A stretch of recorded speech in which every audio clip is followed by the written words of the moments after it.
여러분, 저는 어릴 때 하나님께 이런 질문을 한 적이 있습니다. 하나님, 저희 가정은 하나님을 잘 섬기고 또 교회도 잘 섬기는데 왜 이리 못 살고 힘이 듭니까?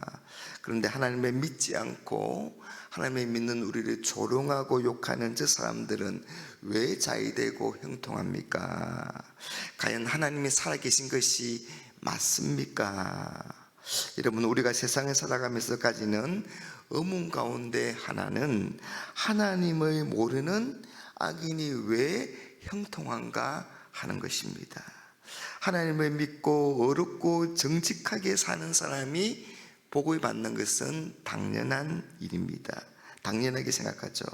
그런데 그 집과 온갖 악한 방법을 일사하는 사람이 잘 되고 형통하면 그건 마음이 많이 불편합니다. 이런 일을 우리가 겪다 보면 하나님이 살아 계신다면 어떻게 이런 일이 일어날 수 있는가? 하나님은 왜 악한 자들을 내버려 두시는가? 하고 불평을 쏟아냅니다. 여러분, 이런 비슷한 질문을 유다 백성들이 하지 않았을까? 그렇게 생각을 합니다.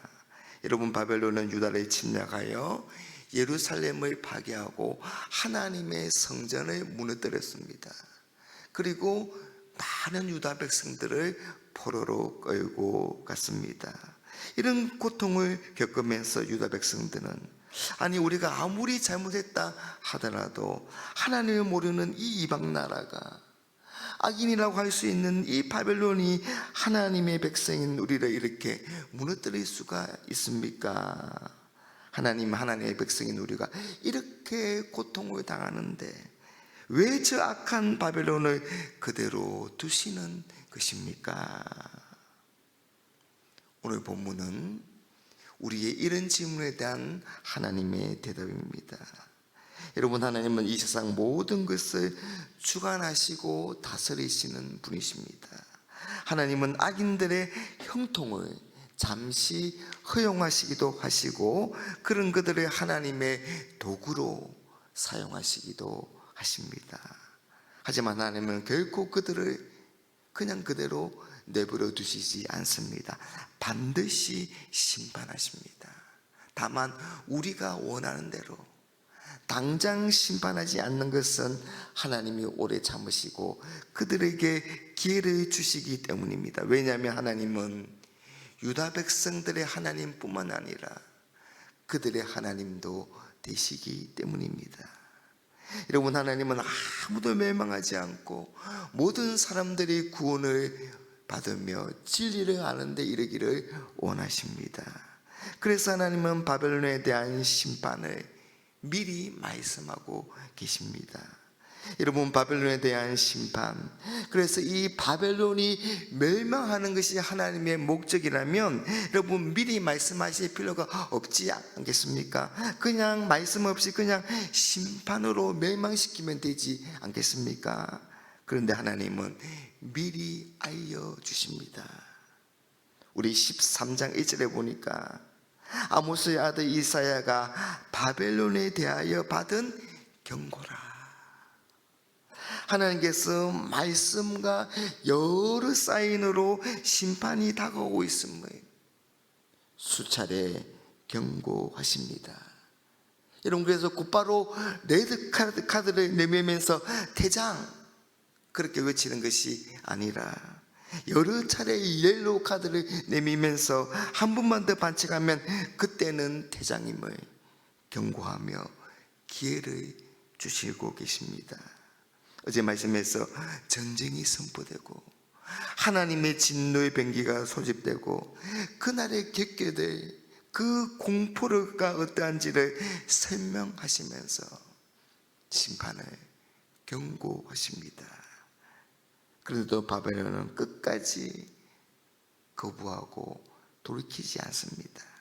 기회를 놓친 것입니다. 그러니 이제 남아있는 것은 하나님의 준엄한 심판뿐입니다. 이런 심판의 날에는 더 이상 은혜의 빛이 없습니다. 철저한 심판만 있을 뿐입니다. 심판으로 모든 죄악과 교만을 건절하십니다. 다시 살아나지 못하도록 뿌리째 없애버리는 것입니다. 오늘 말씀 9절부터 보라, 여호와의 날 곧 잔혹히 분냄과 맹렬히 노하는 날이 이르러 땅을 황폐하게 하며 그 중에서 죄인들을 멸하리니 10절 하늘의 별들과 별 무리가 그 빛을 내지 아니하며 해가 돋아도 어두우며 달이 그 빛을 비추지 아니할 것이로다. 11절 내가 세상의 악과 악인의 죄를 벌하며 교만한 자의 오만을 끊으며 강포한 자의 거만을 낮출 것이며. 여러분, 바벨론을 심판하시는 하나님의 모습에는 더 이상 자비가 없습니다. 여러분, 우리 하나님은 자비로우신 분이십니다. 인애가 풍성하신 분이십니다. 그러나 심판에 대해서는 철저하십니다. 그래서 그 심판의 결과가 너무나 참혹합니다. 그날의 바벨론 주민들은 도망가기에 급급합니다. 혼비백산 도망친다 해도 침략자들에게 잡혀서 잔인하게 살육을 당할 것입니다. 침략자들은 일말의 자비도 베풀지 않을 것입니다. 그들은 부모 앞에서 아이를 메어치고 또한 부녀자들을 욕보일 것입니다. 그들은 매대 사람들입니다. 그들은 은과 금을 바라지 않고 오직 바벨론의 살육에만 관심을 가질 것입니다. 여러분, 바벨론은 열국의 영광이요 갈대아인의 자랑이었지만 하나님은 그들을 유황불로 심판한 소돔과 고모라 같이 만들어 버릴 것입니다. 세상이 그토록 자랑하던 이 영광의 도시 바벨론은 하나님의 대적한 그 죗값을 철저히 치르게 될 것입니다. 번성하고 번잡하던 그 도시가 더 이상 사람이 거주할 수 없는 폐허로 변해버릴 것입니다. 바벨론이 지금까지 다른 나라들과 유다에게 행한 그대로 하나님이 심판하실 것입니다. 여러분, 하나님은 공의의 하나님이시기에 인간의 죄와 타락, 교만과 오만을 결코 용서하지 않으십니다. 그러니 세상에서 부럽다 해도 하나님 보시기에는 다를 수가 있습니다. 여러분, 세상을 살다 보면 악을 도모하고 불의를 행하는 자들이 형통한 것처럼 보입니다. 그래서 말씀대로 살려고 애쓰는 것이 허무하게 느껴지기도 합니다. 이럴 때 우리가 기억해야 하는 것은 바로 공의의 하나님이십니다. 공의로우신 하나님은 죄인들과 악인들을 반드시 심판하십니다. 이런 하나님의 심판을 결코 빠져나갈 수가 없습니다.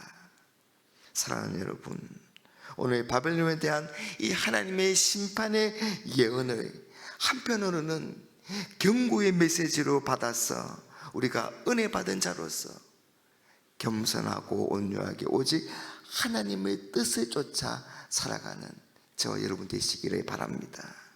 그리고 또 한편으로는 위로와 소망의 메시지로 받아서 악인을 심판하시고 이 의인의 억울함을 갚아주시는 그 하나님께 소망을 두고 살아가시는 저 여러분 될 수 있기를 주님의 이름으로 축복합니다.